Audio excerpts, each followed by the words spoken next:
Hey guys, it's your boy, Ballface8020, back again with another great commentary. So the NFL released the schedule today, I think it was today, of, the games next season. And, one thing of note is that the first game of the season for the Philadelphia Eagles, and I already forgot the other team's name, is actually going to be in Brazil. And I guess, they're trying, the NFL money, they're trying to expand the audience as much as they can. Whatever, don't fall up for that, see how it works. I guess that they wanted to, use the gayest team possible. So they had the Eagles do it. You figure, that, and I might be biased just because I'm here in Detroit, but I would say that, the Eagles are clearly the gayest team in football. In all of sports, but I would say the Lions are a second. I mean, no, the Eagles are way worse, but the Lions are definitely clearly the second gayest team. So you'd think that they would have the Eagles-Lions playing in Brazil, but maybe they thought that would be too much homosexuality. I don't know. Maybe they wanted one gay team and one heterosexual team. I'm not sure. I don't know exactly what their thinking is. I mean, whatever they're doing is obviously working. But anyway, so hearing about that, I wanted to, I haven't really been thinking about the Eagles since the season ended. And, but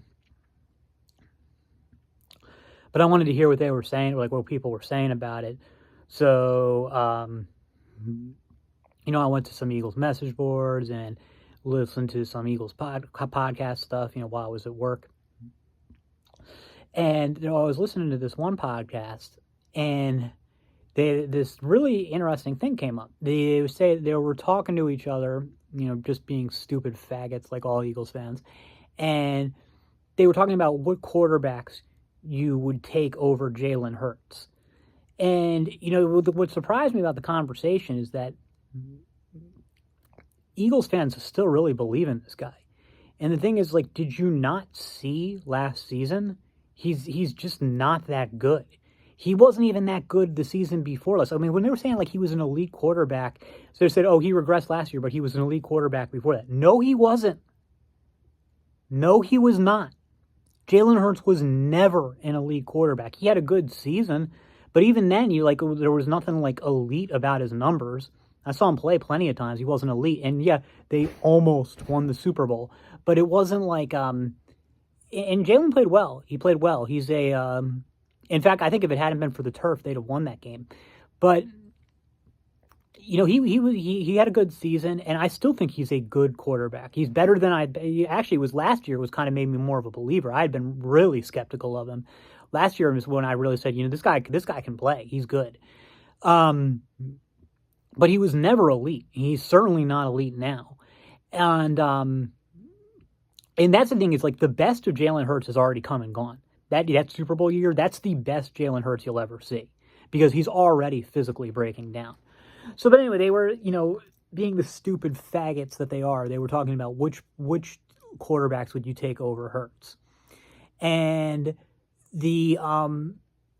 so obviously Mahomes, Allen, obviously, although the fact that some of them actually kind of hesitated with Allen just tells you about how stupid Eagles fans are. They are very stupid people.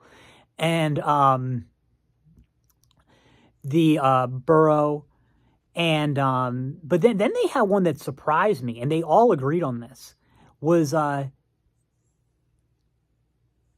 Jackson.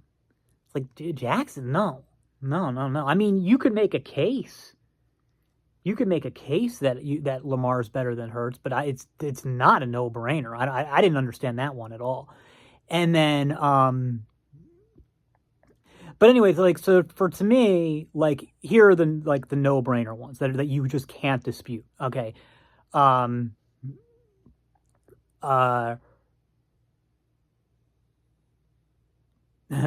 Mahomes, Allen, Burrow, stupid faggot Eagles fans won't realize this because of my arm strength, but Purdy,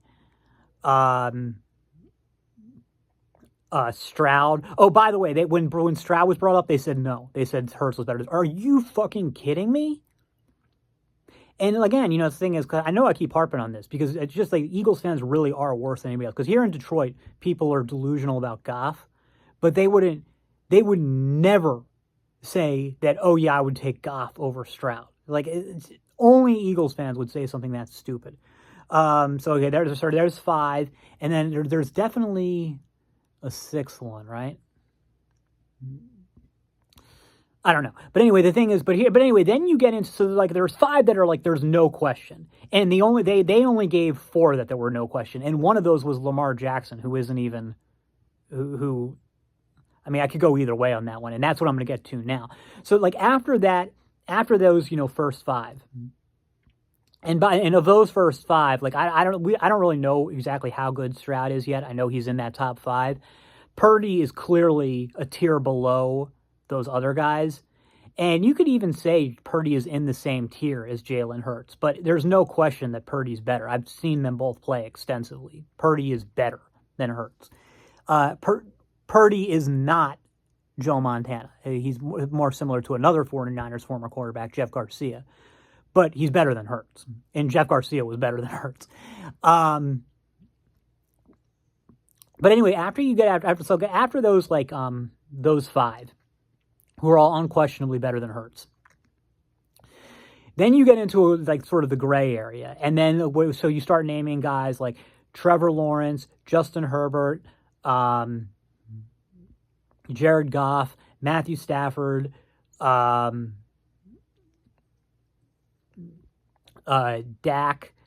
Kirk Cousins, Lamar Jackson, and does anybody else really come into mind? Those are the big 7 that come to mind. I think there's a few others. I would say Russell Wilson, except Mayfield, except for Stafford and except for Stafford, Jordan Love, Stafford, and Jackson, except for those 2, I would take everybody else who I just listed over Hurts. I think you can make a case for Hurts over all of them, particularly Cousins, who's not very good in big games. Hurts has a reputation of being good in big games, but I'm not totally sure that's true. I have seen Hurts be pretty clutch, though. And so I would say that, like, even though statistically Cousins blows Hurts away, and I mean, if I had to pick, like, if I was going to, like, build a franchise between prime Cousins and prime Hurts, I would take Cousins first because I just think he's more reliable as a passer. But you could see the case either way. It depends on what you're looking for. But no, Stafford, like the way Stafford is now, I don't understand it. But and Jackson, I've never been a believer. I mean, he's a lot better than I thought he was. He played okay last year, but I think that in that playoff game against the Chiefs, you saw the real Lamar Jackson. Like, this guy is very limited. Like, yes, he can put up a lot of highlights and stuff, but he is very limited.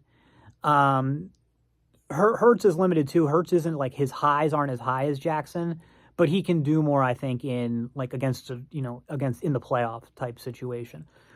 But no, other than those 2, who you could still make a case of taking over Hurts, I would take all the other ones over Hurts, even Dak. I mean, Hurts is just, and probably only because he's in Philadelphia. If he wasn't in Philadelphia, this wouldn't be happening. He's just not that good. Like I said, I've seen Goff play a lot, who's not that good, and Goff's better than Hurts. I mean, yeah, they're in the same universe. It's not night and day, but Goff is clearly better. No, would Hurts have gotten that Lions team, to the championship game? No, it would not have. And then some people will say, well, would it make Baker Mayfield? No, he's not as good as Hurts. Yeah, I've seen them both. Mayfield's better than Hurts. That's probably a closer one, but I feel pretty confident about that. The thing with, like I said, Cousins is clearly better. It's just the whole like clutch factor. That he's the anti-clutch factor of Cousins. But that gets us back to what I'm saying. Jalen Hurts just isn't that good. And Eagles fans still don't realize it. They still think like, oh, we're going to build a championship team around this guy. No, you're not. That's not going to happen. Even if the Eagles develop like an elite defense, which will never happen, by the way, they're not going to develop like an elite 14-point a game defense. Okay, that's not going to happen. Even if they did, Hurts still wouldn't be good enough. Especially not in the style of offense they do, where they don't do anything under center. Yeah, I mean, actually, you know what? I'm going to go back on that. They could have like lightning in a bottle, like the Ravens did with both Dilfer and with Flacco. Yeah, okay, that could happen. Or even like Eli, who wasn't that good, but he got really hot in those 2 playoff seasons. That's the only way it's going to be. Either they have like an elite all-time great defense, like one of the 5 greatest defenses of all times, or Hurts just gets really hot in the postseason. Nothing wrong with that. I mean, that's actually a pretty good strategy of how to win a Super Bowl in the NFL.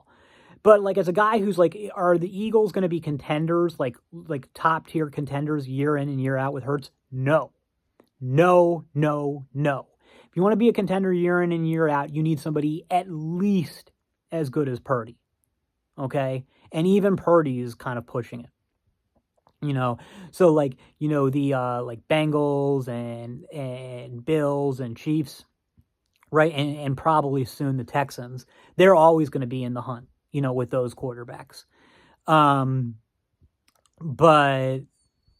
as long as they have, good teams around them. And, with Aaron Rodgers used to be like those Packers teams weren't always great, but they always had Aaron Rodgers who was great, and, like Drew Brees and Brady, like those guys, Manning. But if you don't have a guy like that, no, you're not going to consistently be a Super Bowl contender. Like you need, like I said, at least a Purdy or Matt Ryan type. And Hurts isn't that. He never will be.